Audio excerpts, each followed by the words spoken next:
Conexión Bíblico 2019. A juventude interamérica tem um desafio novo aqui.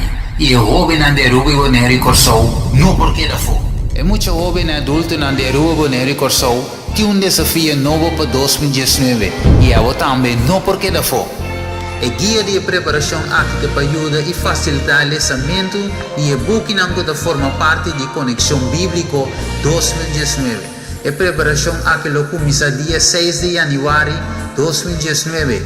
Diariamente lo lesa sei un capitolo completo of parte di esati con exerción di Jasabra.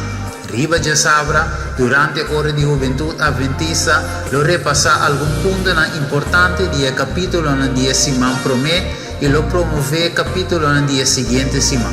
Também depois de cada buque, lo realiza un mini examen durante a Juventud Adventista. Aventureiro entre 7 para 9 anos, eu estudo o buque de Esther e o buque Profecia Profeta e Reina, capítulo 49.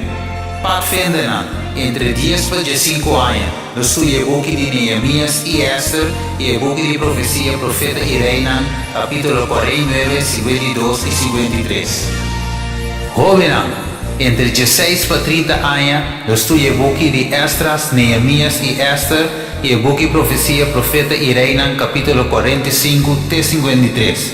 Adulto de 31 anos vai arriba, eu estudo o buque de Esdras, Neemias e Esther e o buque Profecia Profeta e Reina, capítulo 45 até 54.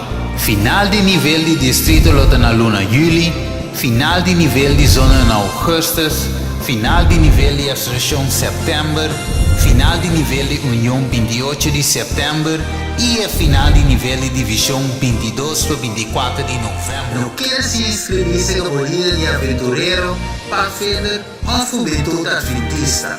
Assim, você também pode participar na Conexão Bíblico 2019.